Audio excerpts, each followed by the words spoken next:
Womanjika. You are just listening to music by Indigenous songman Rob Bundle. My name is Professor Rivka Margolis. I am director of the Australian Centre for Jewish Civilization, and I'm very pleased to welcome you today. We will begin with the acknowledgement of country in Yiddish. Wir anerkennen, dass die traditionelle Obhüter von dem Land, wo wir treffen sich heint in Abend, der wunderschöne Volk von dem coolen Volk, und wir geben ab Covid sehr Imes und Oves von dem Over, von dem Heint und von dem Ossid.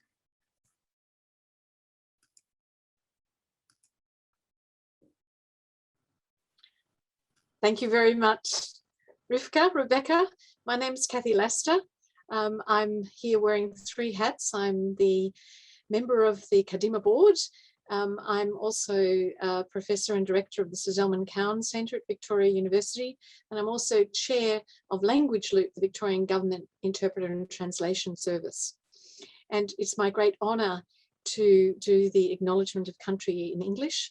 It's not quite the simple one we have here in honour of NAIDOC week, and also because it should be always personal and we end up always doing it very remote. So let me say that I'm an immigrant to this country. My parents were immigrants to this country, and my grandparents were immigrants to another country. That's a very typical Jewish story. So I am in awe of the long and profound connection of Australian Aboriginal peoples to this country that they know, have cared for, and which has been part of their being for millennia. On behalf of myself and also the Kadimah, I acknowledge and I'm deeply grateful for the boundless generosity and goodwill of Aboriginal peoples, despite what immigrants and colonisers have done to them. This is and always will be Aboriginal land. Tonight, particularly during NAIDOC week, we acknowledge that we are all located on Aboriginal lands in all parts of the country. I am on the lands of the Wurundjeri people, the Wathaurong and the Boonwurrung of the Kulin Nation, and I pay our respects to their elders, past and present. We welcome and acknowledge elders and respected persons who are with us tonight. And our honoured and respected person and elder that I'd like to introduce as part of our panel is Dr. Yoolongteeyt Vicki Couzens, who's a Gunditjmara woman from the Western Districts of Victoria. Vicki has worked in Aboriginal community affairs for over 40 years. Her amazing work in reclamation, regeneration, revitalization of cultural knowledge and practices extends across all of the arts: creative expression, language, ceremony, community, public, virtual and performing arts, as well as in writing. Vicki is Senior Knowledge Custodian of the Possum Skin Cloak story and language reclamation and revival in her Keerray Wurrung mother tongue. Vicki is Vice Chancellor's Indigenous Research Fellow at RMIT University, working on reinvigorating Aboriginal ways of knowing, being and doing, with a special focus on language revitalization. Welcome, and we are so delighted to have you with us, Dr. Yoolongteeyt Vicki Couzens. The other member of our panel, another distinguished person who's an immigrant from Israel, is the Israeli-born chair of Linguistics and Endangered Languages at the University of Adelaide. Ghil'ad Zuckermann, Professor Ghil'ad Zuckermann, has been working on language revival and mental health, an internationally distinguished scholar and leader in language reclamation and revitalization. Ghil'ad has been working with Aboriginal people and their languages. He's also president of the Australian Association for Jewish Studies.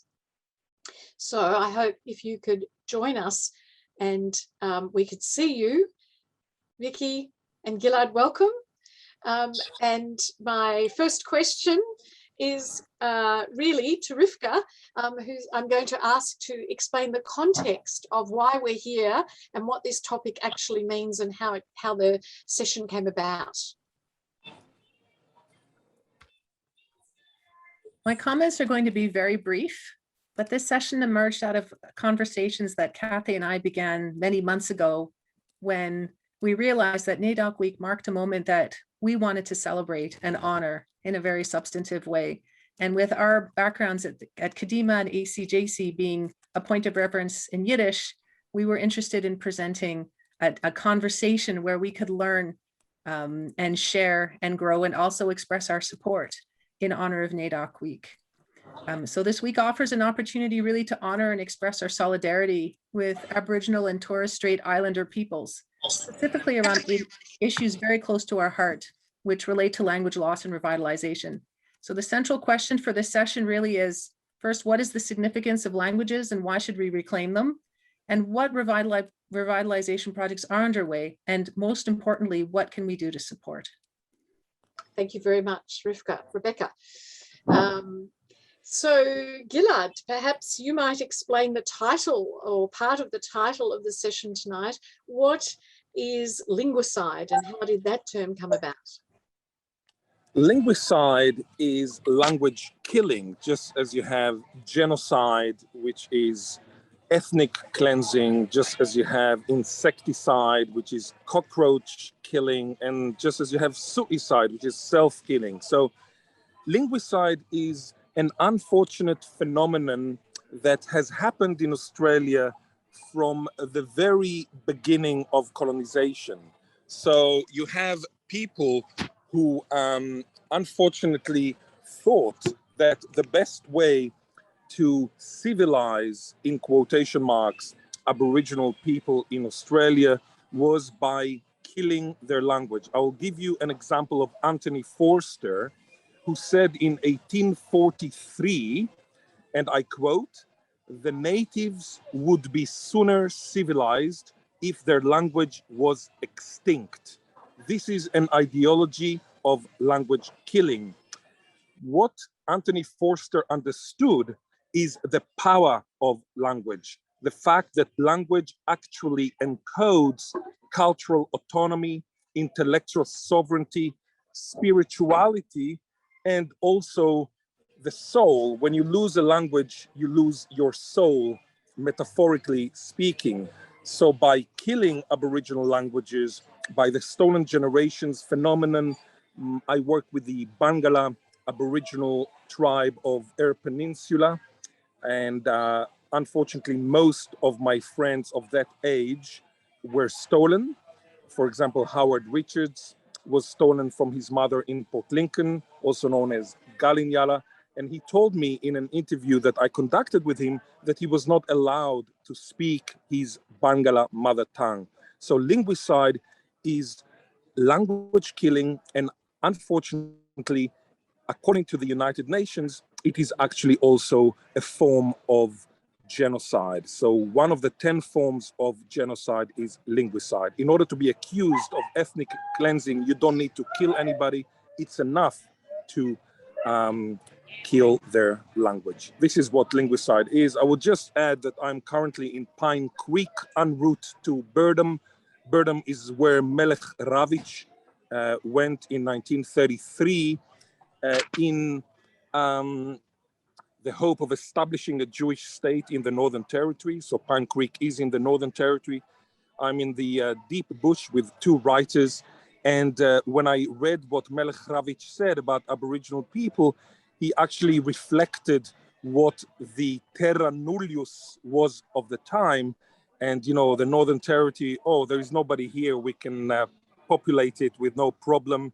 And of course, at the end, it didn't go through. But you can learn a lot about the linguicide and the genocide of the Australian population, of the Australian people by reading actually Melech Ravitch. Thank you very much, Ghil'ad.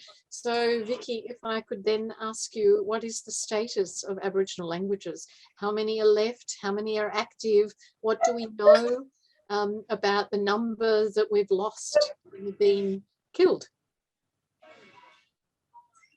Vicki, you'll need to go off mute. Sorry. I forgot. Thank you. I was really interested in listening to what Ghil'ad was saying. Just to add a little bit, I think that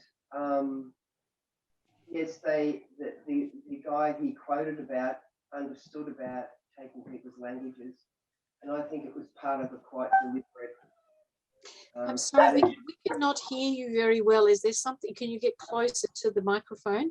I can hear you if I listen very carefully, but I'm not sure. Sorry, I thought I had my volume up pretty loud. Is that any better? A little bit, but maybe lean forward if you don't mind. Sorry. Sorry. I was just saying that I think that some of the comments around what Ghil'ad was saying about linguicide, and I think it was very much part of a deliberate strategy to, you know, for the colonisers when they arrived. There's various and many quotes in their own historical records, with examples such as what Ghil'ad had spoken about. We have one down home from a local squatter who came, and his philosophy was the quickest way and the easiest will be to uptake the land was just to kill the natives outright. That was his philosophy and practice back in the day. And I'm sure, you know, all of our audience, and particularly the Jewish audience, will understand all of that very well. Languages in Australia, if people aren't aware, there is over 350, hundreds and hundreds of dialects, and they're all considered endangered, and probably 13 to 20 of them or thereabouts, and Ghil'ad probably has got the figures better in his head than I do, that are still considered strong. That is, that they're being transmitted through the generations and across the generations and spoken fluently. In Victoria, we have over 40 odd languages. We haven't counted all the dialects yet, and so still counting. We have, I think, 2 or 3 languages where there's a couple of fluent speakers left, but they're all senior, older people. And the next generation, like my generation, probably can understand some. And then the grandchildren, you know, it's a few words. In Gunditjmara language, the Gunditjmara nation, of which Keerray is a dialect, and there's about 7 or so, we have no fluent speakers, so we're doing language revitalization from the few words and remnants of actual language words and our language ways of speaking. We're using those kind of methods to work on our revitalisation. VACL, the Victorian Aboriginal Corporation for Languages, of which I'm a co-chair and have been on the board for the last 15 odd years or so. And VACL was established in '94, so we're getting along as a small organisation, but a peak body for the advocacy and promotion support of language revitalisation and reclamation. We support our communities in that. So we recently did a seed project last year funded through the Lowacha Institute, looking at what is the health of our languages and what is the health and wellbeing impacts. And I know Ghil'ad's got a big study project going on. We're aiming to grow ours to do something a bit more longer and more in depth. We've just been successful in getting a 2-year project to build on that seed project to look at the health status of Aboriginal languages. Like Ghil'ad said, they're the embodiment of all of our knowledges of what we know, how we live and be and relate to each other and in the world and in our country. So they're of vital importance, and particularly in these days of you know, where we're all heading in the conversations that we're having and the acknowledgements and the understandings that are growing within mainstream community.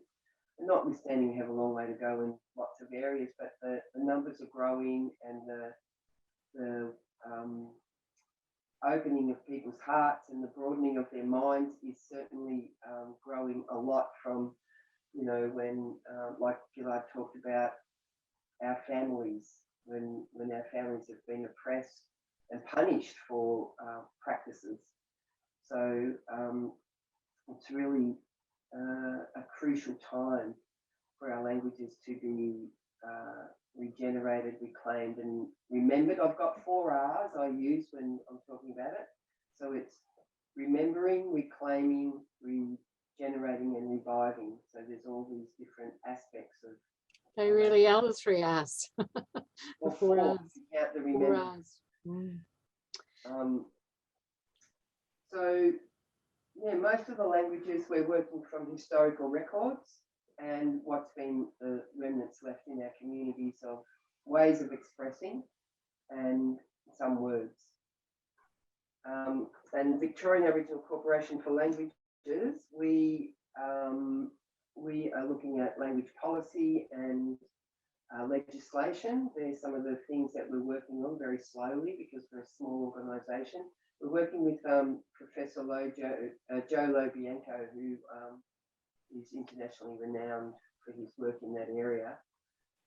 We do support our communities with training and planning, you know, and resourcing where we can. We have lots of some digital resources and a research library of all those kind of historical and contemporary records. It's actually the largest collection of Victorian Aboriginal language resources in the world. And so we're looking to grow that and become a bit more established and make it more available for people. Obviously, like every library, we need to digitise everything to make that more accessible. But that's a very important resource because when people are developing resources, they also then deposit them. We're currently hopefully launching our archival digital library, which each language group shall have autonomy over the access and what they use and produce and create and allow and share in that digital library. And it'll have, you know, all the audio, video, metadata capabilities, resource development capabilities that you can think of. I'm sure there's someone who knows all the technical terms for that, but we're looking forward to that on our e-learning platform, which we're hoping to have up. We're not running accredited training at this point, but we are looking, having conversations with some universities to consider delivering some accredited training, both what we may, course development that we might write, as well as current things like Cert 3 and 4 in Aboriginal languages and things. But we've got a lot of resources that we could totally, you know, share on an e-learning platform. Thank you. Our other big aspiration, sorry, in the long term, we're having conversations and a symposium hopefully later this year, talking with community about what does an Aboriginal university look like. So, you know, I have this thing around why can't I do a Bachelor of Linguistics, because I'm a community linguist, language worker, not an academically trained linguist. I work with a colleague friend of mine, Travis Ira, when I'm working in the linguistic side of language revitalization.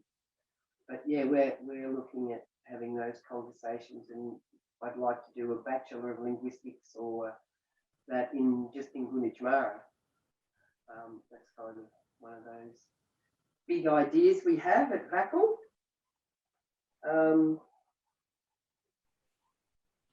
Yeah. That's amazing, the work that's going on, and really rising out of the ashes from the loss of a large number of languages and cultures across Australia. Ghil'ad, maybe what's the status of Aboriginal languages in other parts of Australia, just very briefly, and then maybe how does that compare with other endangered languages in other parts of the world? Well, the situation of Australian languages is extremely disappointing because, as Vicki said, out of 400 languages, well, approximately only 12 are alive and kicking, which means 3%. When I say alive and kicking, I mean spoken by all children. Now, the only thing that matters in language endangerment is the percentage of children speaking the language. So I can tell you the names of 12 languages only in Australia that are spoken by all the tribe's children. For example, Walbri, for example, Aranda, this is a language of Alice Springs. For example, you have Yungumata, which is where I was 2 days ago, Arnhem Land. For example, Pidginjara. Pidginjara is the only healthy, in quotation marks, language of South Australia, Pidginjara, from APY lands. So you have 12 languages that are alive and kicking. In addition, you have 2 languages. One is called Creole, and the other one is the Torres Straits Creole, that are new languages that are alive and kicking. These languages are kind of mixed languages, a little bit like the Israeli language, which is a result of the reclamation of Hebrew. And when it comes to the world, we currently have 7,000 languages in the world.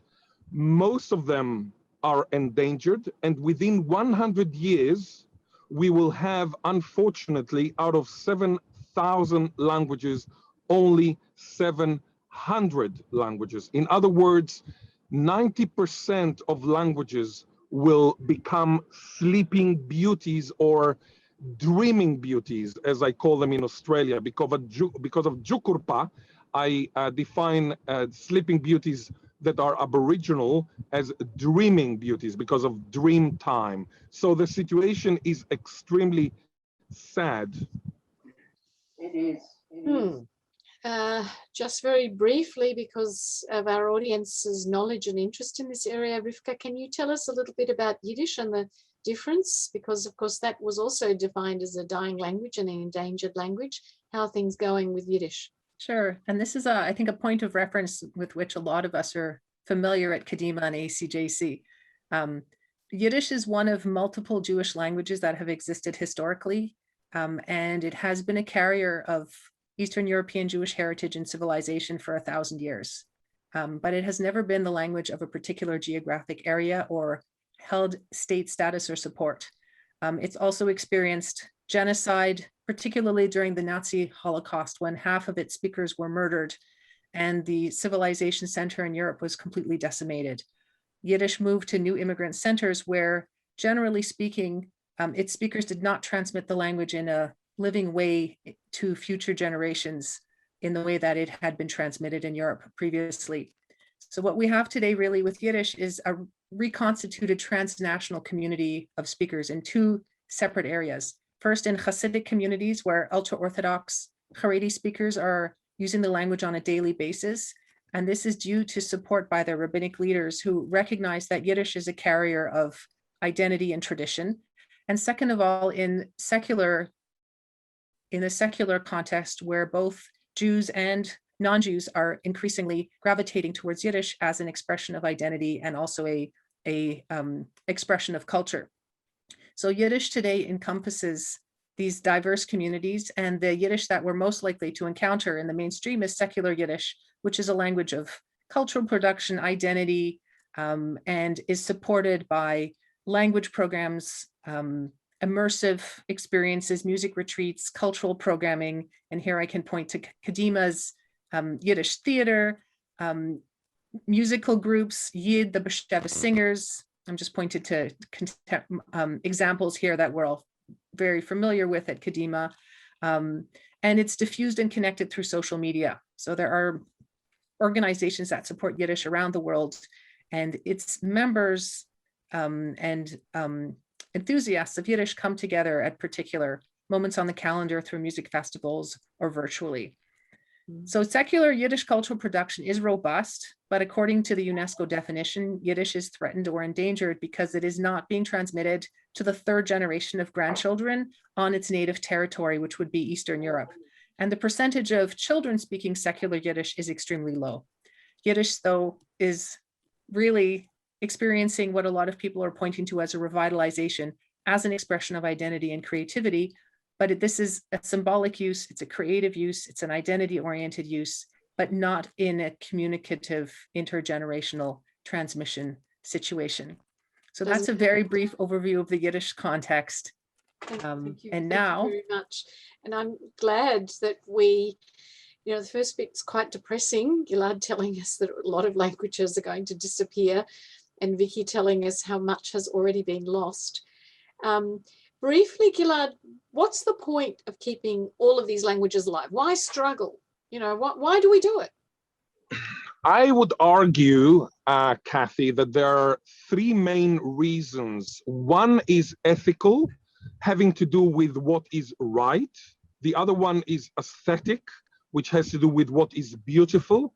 And the third one is utilitarian, which has to do with what is beneficial, what is useful to society. I have to say that I do what I do. I dedicate my life to Aboriginal language reclamation only or mainly for the first reason. So the first reason is a sufficient reason for me, the moral obligation to right the wrong of the past. These languages were killed by colonization. We have the obligation to assist Aboriginal people who would like to revive their language. I mean, some Aboriginal people might not want to revive, then we have no right to revive them. It's not a laboratorial endeavor. Now, the ethical reason is very simple. They deserve to be revived because they were killed. The aesthetic reason is a little bit about Homo sapiens sapiens idea that we love having diversity, just like we love having giraffes of many, many types and koalas, and we care about animals. We should also care about languages like Yagan in Tierra del Fuego in Argentina, Chile, that has a beautiful word, a concept of which I was thinking about when I was 15 years old in Israel, but I did not have a word for it. And the concept is Mami Shapinatapai. Mami Shapinatapai with a sha. Mami Shapinatapai, it means to look one at the other, hoping that the other side would initiate something that both of us really want to do, but nobody has had the guts to initiate it so far. Now, I had the concept, but I didn't have the word. And as a linguist, it is so beautiful to analyze these words morphologically, how they come about. So this is an aesthetic motivation. We want diversity. We want I love cheeses. I believe in cheeses. You might be lactose intolerant or lactose malabsorbent.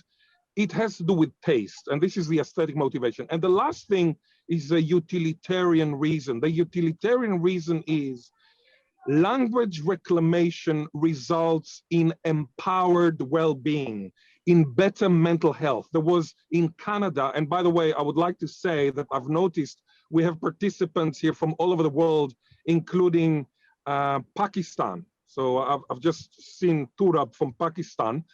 And in Canada, there was a research that proved that loss of Aboriginal languages results in youth suicide. There is a correlation. They looked at, in 2007, Hallett, Chandler, and Lalonde looked at 6 tribes, Aboriginal tribes in British Columbia, and they saw that the more the language was killed, the more youth suicide there was in the community. I argue, and I have evidence for that just as language killing results in youth suicide, language reclamation results in diminishing of suicidal ideation. So this is the utilitarian benefit. We want a good society, a harmonious society. Harmonious society is not achieved by everybody speaking the same language. This is a fallacy. Look at Rwanda 1994. Look at Syria 2020. They killed each other like animals, although they spoke the very same language. The moment you have people who are happy speaking their own language, this actually means that the society will be much more harmonious. So monolingual mindset is not good for society utilitarianistically. So I've given you 3 reasons, the ontological moral reason, and also the aesthetic and utilitarian reason. Thank you, Ghil'ad.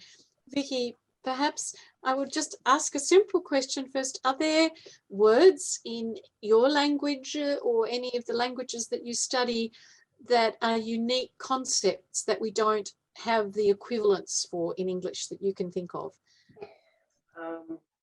I've put you on the spot. Yes, there are. I just wanted to go back to what Rivka said, though, and also what Ghil'ad's been talking about.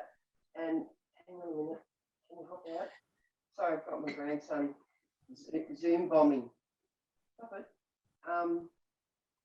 In you know, Rivka was talking about the use of Yiddish and how there is that we don't have it living in everyday conversational language, and this is one of the key aspirations for us. Whilst most of the language use in Victoria now is for welcome to country and ceremonial and for events and writing or poetry or performance, we don't have at this point. So I'm working on Gunditjmara grammar so that we can one day, hopefully before I leave this world, for the rest of my journey, that we will have some speakers.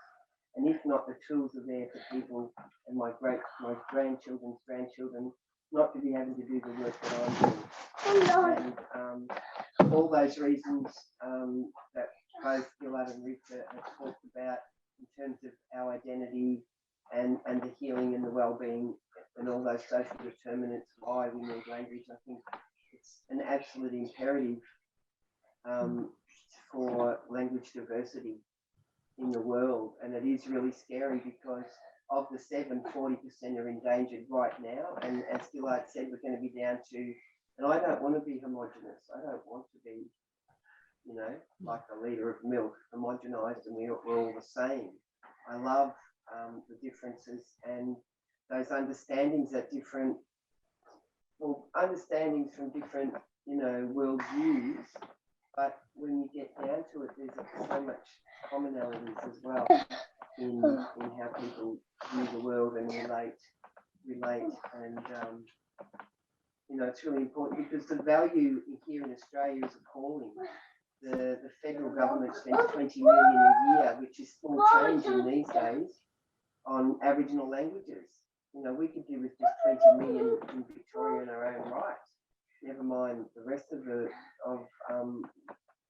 Australia. It's and 20 million for all Aboriginal languages across Australia. Yes, and it's That's it. Indigenous languages and arts program. So you can put it in for an arts program and say you're doing some language work, and you can be, you know, granted. It's not just for and the extent and scope of language revitalization is we are working from old records. We're working from colonized, you know, being in a colonized time, living through a few generations of being colonized, and we have to decolonize our thinking, and we have to read traumatic records like what Ghil'ad quoted earlier. You know, in the records of what the people have written about us, and we did have some supporters, like James Dawson was a key supporter of people in our country, and him and his daughter wrote down a lot of our language. So based on that and some of the other records, we're redreaming. So translating, we're translating who was the writer of our languages, who wrote that information down. So what was their mindset? What cultural view did they come from? Then we have to translate that into kind of English in a way because we speak English, and then we have to take it and distill what the meaning that person was trying to write about from what our old people were communicating. And then we have to redream that and reintegrate that back through our cultural lens into living language. And, you know, like our word for see and think is, you know, it's that thinking, planning, seeing literally with your eye, but thinking as well. So it's that kind of broader semantic. Beautiful. There's a lot of that there after is lost in translation that we can't quite describe in English. Sorry. That's okay. With my grandson on, he's That's lovely, and hopefully he's speaking in language. no, he's not.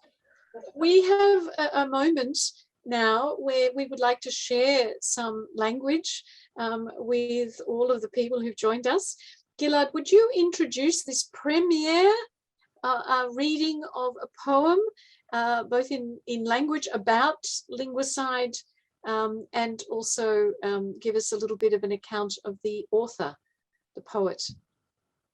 Absolutely. So when I established revivalistics, which is a new transdisciplinary field of inquiry surrounding language reclamation, revitalization, and reinvigoration, I noticed that revivalistics is an entirely transdisciplinary field of inquiry, in the sense that it's not only linguistics, but it's also mental health, law, pedagogy, anthropology, theater, dance, and music. And then I said to myself, why don't I introduce my friend called Yitzhak Yedid, who is a composer and pianist originally from Israel, but living in Australia, currently in Perth, to Jenna Richards, who is a Bangla Aboriginal woman with whom I have been working about the language reclamation.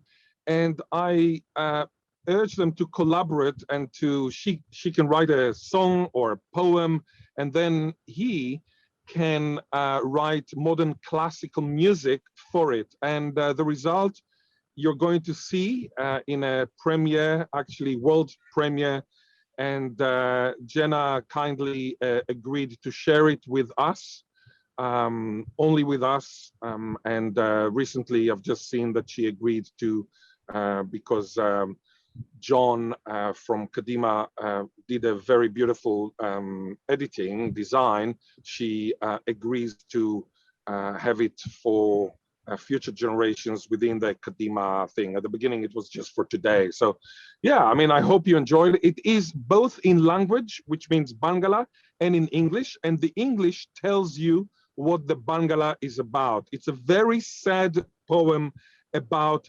losing language. And I think Jenna is going to introduce the poem herself too. Thank you very much, Ghil'ad, and looking forward to seeing Jenna. Bowie, Naja Miji Jenna Richards, Nai Bangla Balara, Balana Galanyala. Hello everyone, my name is Jenna Richards and I am a Bangla woman belonging to Port Lincoln, place of Sweetwater, a small town on the lower Eyre Peninsula of South Australia. Today I'm going to be reading for you a poem, song that I wrote for our dear friend and composer Mr. Yitzhak Yedid, and it's titled Mulga Widgeru Windu Windu, which translates into tears flowing endlessly. My late father was a member of the stolen generation, and Yitzhak had asked me to write something about how I think that experience may have felt for my grandmother. Being a mother to 3 children myself made it easier to relate. So I speak about the impacts of colonisation and the children being stolen, but I also speak about resilience and how my family continued to survive regardless of the trauma and atrocities that we have endured. I hope that you enjoy. We are not strangers to suffering and loss. We have seen our fair share, probably more than most. Not that long ago, my people, they were free to hunt, free to roam, free to live as we pleased. And then the people came from far across the sea. They proceeded to take over, but not so peacefully. Invaders were upon us as far as the eye could see. First they put up fences when they stole our land.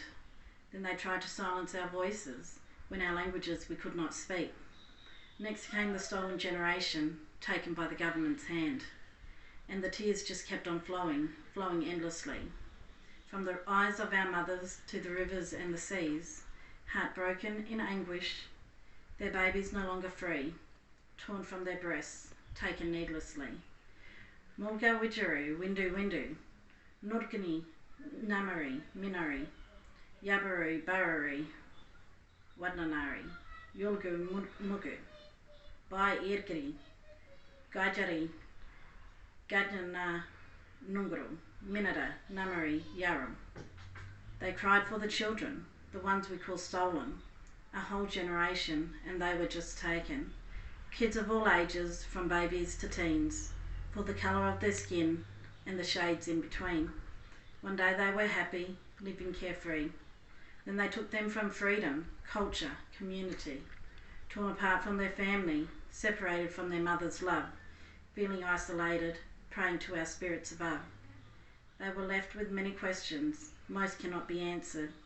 Why am I alone? Where are my people? When can we be together again? Wondering if this will ever end. Will it be a permanent thing or is it just temporary? And the tears flowed on, dampening our Mother Earth, turning rivers into seas. They flowed endlessly. Over time we learned one thing. it has kept us strong. We are strong, we are survivors. And although there are struggles, we know we can get through. Just keep believing in our ancestors, keep our spirits strong and true. And the tears, they may flow, again from time to time, but we can always wipe our eyes, stay strong and stand our ground. We come from a long line of warriors. We can hold our heads up high. No one can take that from us, whether we live or die. And that's the poem/song, guys. I hope you enjoyed listening to me read it. Thankfully, all of my family who were stolen back in the 1960s managed to return home after many, many years in the boys and girls home in Adelaide, or once they aged out of foster care. This included my late dad, his 3 younger sisters and baby brother, and his 3 cousins who were all siblings as well. The sad thing was, though, that within 4 to 5 years after returning home, their mothers would sadly pass away. So they only got to spend a very short amount of time with their mothers. So I just find that fact very sad and heartbreaking indeed. Bowie, Yua, Wallara, Balana, Galanyala. Anyhow, once again, thank you for listening, and I hope you all have a good day. And bye from me over here in Gulanyala, Port Lincoln, during NAIDOC Week 2021. Bowie. Thank you. That's amazing indeed. And very moving. I'm going to hand over to Rivka, who's going to perhaps start talking about some of the more optimistic parts of language reclamation. Thank you. And that was a beautiful, moving poem, parts of which I think could have been written about any number of endangered and threatened languages. There's really a universal thread, I think, that runs through the project around language reclamation. So Vicki, I'd like to turn to you and hear more from you about your vision for the future, the projects that you're planning and have in mind, what support is there, and also most importantly, how can we support these initiatives? Thanks, Rivka. So many things we're doing, despite the lack of value and resourcing and support from the government, who, again, like Ghil'ad said, talk about the ethical and moral reasons for language revitalisation and the restorative justice that could be addressed if they supported our languages and the work that we do. Most of the language work in Victoria at this point in time is being done in an unpaid basis. I'm fortunate in my role that allows me to work on language revitalisation in my role as a Vice Chancellor's Research Fellow. I'm currently working on a project, and I'm hoping for a larger scale, upscale version where, and Ghil'ad was talking about the methodologies and the approach to his revitalistics methodologies, and it's something that, you know, we've been practicing in terms of our Aboriginal ways of knowing, being, and doing, well, since time immemorial, and certainly the work that I've been doing has been around that revitalisation of our cultural knowledges and practices, with language as a focal point, but also the Possum Skin Cloak story that I do. That's something that I led with a few colleagues over the last 20 years across the southeast of Australia. And these things all require language. And those practices that we do, the Women's and Girls Dance Group, cultural dance group that I set up with my daughters when I returned to my homelands, that is still happening. We still do our ceremony. We've just been down recently for our whale. The whales, it's the whale time of year where the whales come in, Gunditjmara comes to birth around our home waters down near Warrnambool, and that song that was playing, that was my husband singing about the whales in his country up in the south coast in New South Wales.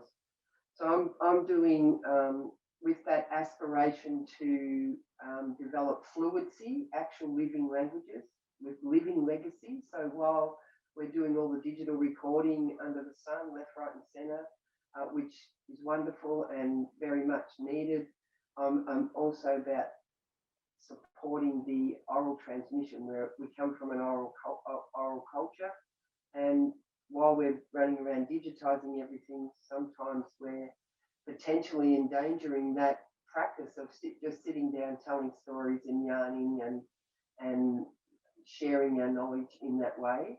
And so I've been doing a project with family clan groups, which is a cultural structure, and engaging with family clan groups and a key person from a family clan group, whereby I work with them to develop language that they want to use in an everyday setting. So it's based around a lot of activities like, you know, getting ready to go to bed, or bath time, or getting in the car, or just ringing up on the phone and talking to your sister. One of my young cousins, him and his sister want to practice that. So I've helped with some of that really basic conversational stuff beyond a greeting and a minimal response of like, I'm good, or I'm bad, or I'm sick, or I'm unhappy, or something. Trying to build small conversations for people to practice, because one of the barriers for language acquisition has been shame and the pain of loss, but shame that we can't do it properly because we speak English and we've grown up with English. So we've got to get people feeling comfortable, and familiarity, you know, makes it normalised. People will use language more often, and that is my end game goal for fluency. So they're meant to go home then and practice in their situations, and we have camps, language camps. I might show a few pictures if that's all right, on some of the things that we've been doing. This is a camp we had with not just Gunditjmara people, but other clan groups in December last year, and we sit around and do the things, traditional practices, not always, but a lot of dance and ceremony. This is someone painting up here. And because we were at the camp and looking at language, so we do, oops, what did I do there? Oh, I think I've gone to a different language. There we are. We're making a possum skin cloak around language. So we've been making that. We've got to come back together.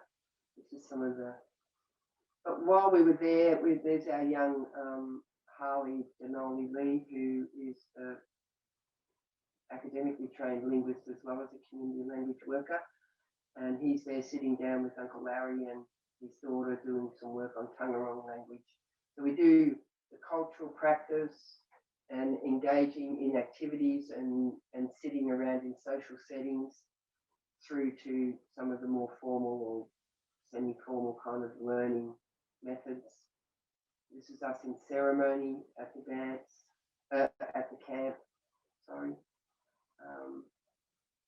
And talking about the young people, this is my grandson interviewing Uncle Larry, and there's the digital recording, doing vox pop interviews, but nonetheless, also the sitting around the fire, the young boys being with the men, listening and learning, all those kind of things happen. And what's really important is that living legacy and the sharing. So this is one of my daughters who does the language work with 3 or 4 of the grandsons there, teaching and sharing language and dance, and there they are performing.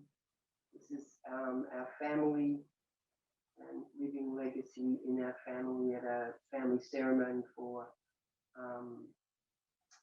our birthing trees. We have a ceremonial practice of burying placentas. So we were up in Rob's country in the south coast on his sacred mountain, doing the ceremony. So the children learn the dances and the songs,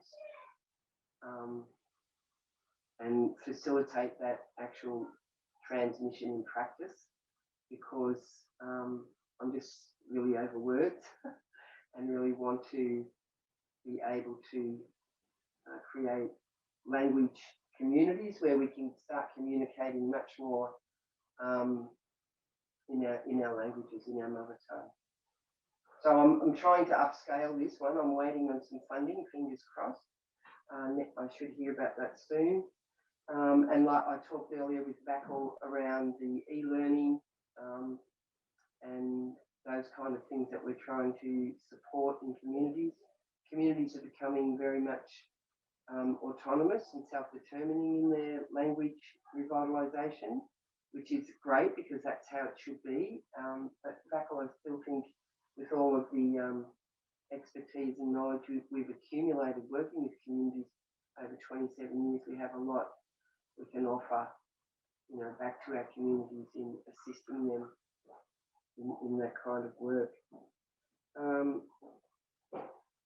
So I suppose in terms of in the long term and the big picture, like I said, we're working on language policy and legislation, and we want to be self-determining. So we're looking at setting up a what do you call it? One of those fundraising things, because it's the UNESCO Decade of Indigenous Languages, starting next year from 2022 to 2032. And so VACL as a not-for-profit charitable organisation, we're going to be setting up fundraising because the government doesn't fund sustainable language revitalisation. If we keep going at the rate we're going, my grandchildren will be doing what I'm doing, trying to work on language revitalisation. And we have those big aspirations towards setting up our own, going from an e-learning platform to one day, hopefully, an Aboriginal university. And there are a couple of the big picture things we're aiming for. I'm not sure if you want me to keep talking about. There's lots of stuff going on around the States. We've got school language programs happening that they are supported by the state, but the work to do the language development isn't. So it's kind of a hit and miss. The same for kindergartens. There's about 20 odd kindergartens currently doing the language of the land that they're on. So that's a principle that prefaces the curriculum frameworks. You have to work with the language of the country you're on. And there's been some support to train some people to be able to go into those educational settings to teach in the schools. But the programs have to be developed in partnership, in relationship with the traditional custodians of the land. So there are some groups that are ready and willing to share, and there are other groups who are still doing the work. Most of the groups are still doing the work in revitalisation. That is remarkable and inspiring. Oh, good. I hope so. So before I ask my last question, I just want to let everyone know, if you do have questions for Vicki for the about any of her activity or for Ghil'ad around revivalistics, please post them in the Q&A, and we'll have to possibly have time to take one or two questions there. But Vicki, I think my last question to you is, what can we do to support? Not during NAIDOC week, but not just NAIDOC week, but more long term. Long term, certainly there's the lobby and advocacy role that every time I get on my soapbox about the government, the state and the federal government's lack of support, is for people to just please write to people, talk to people, just generally talk them to death about Aboriginal languages and the importance of them. Certainly we have volunteer roles at VACL itself, literally, if you want to get hands-on.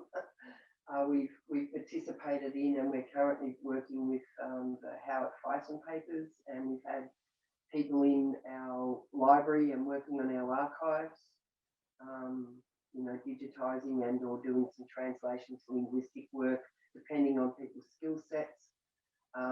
We're horribly understaffed, so there's a lot of admin. If anyone loves admin and wants to come and contact our CEO. And obviously resourcing. We're one of our aspirations, and our CEO's just sprung it on the board recently about looking for our own building. And we're like, oh, really? Are we there yet?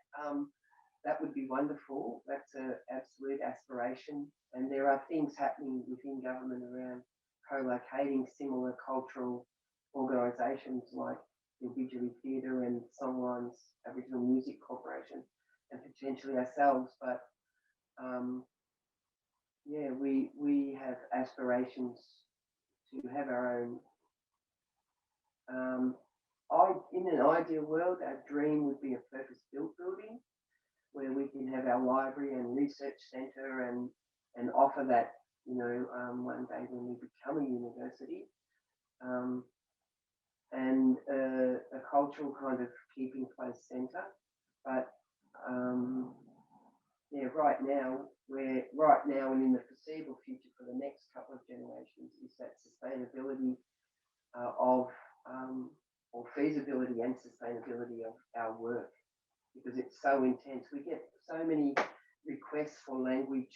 Oh, we need to name the room this, or we need to name our new report this.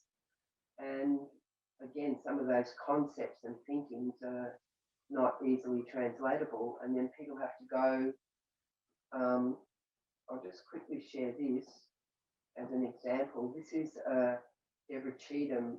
You might know Deborah Cheetham. She's an Aboriginal opera and musician and composer, and she was asked by elders down in my country to write an opera about the Yimrala Wars. We fought a war for 20 years with the invaders down in my country.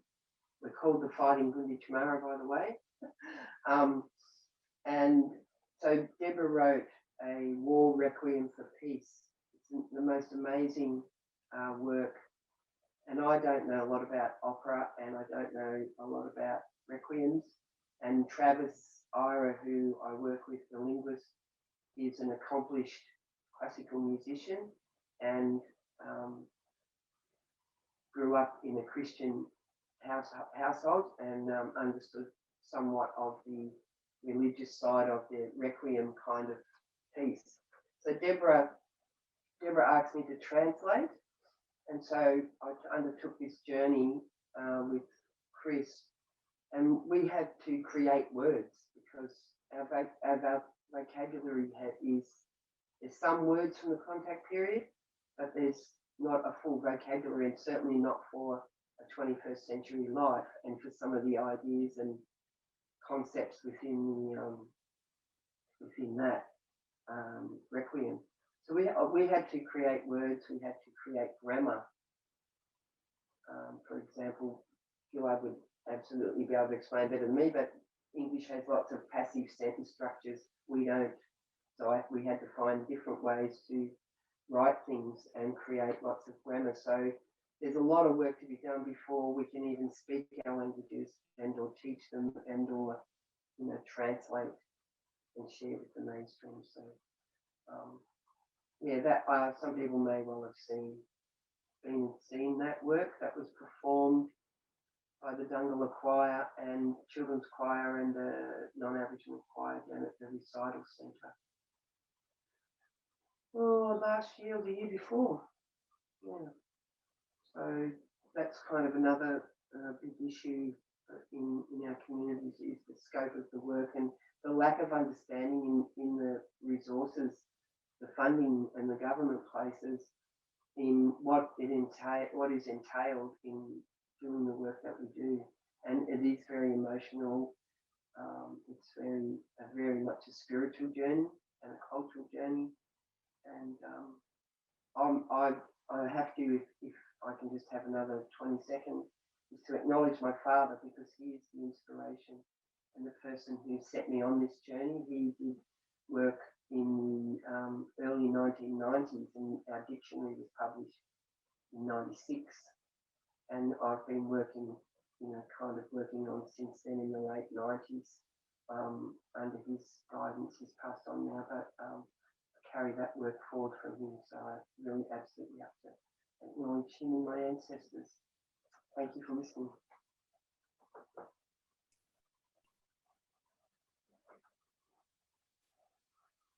Thank you, Vicki. And I think it's 6:02, and this program is called for time now. So I just wanted to thank you and encourage our listeners and our attendees today to reach out to Vicki and also to make contact. You'll see in the chat, there is contact for the Victorian Aboriginal Corporation for Languages. So you can reach out there and support in any way that you see fit. And I wanted to end with sincere thanks to all of our panelists and participants today, and to Rob Bundle for generously allowing us to play his music at the beginning of the session.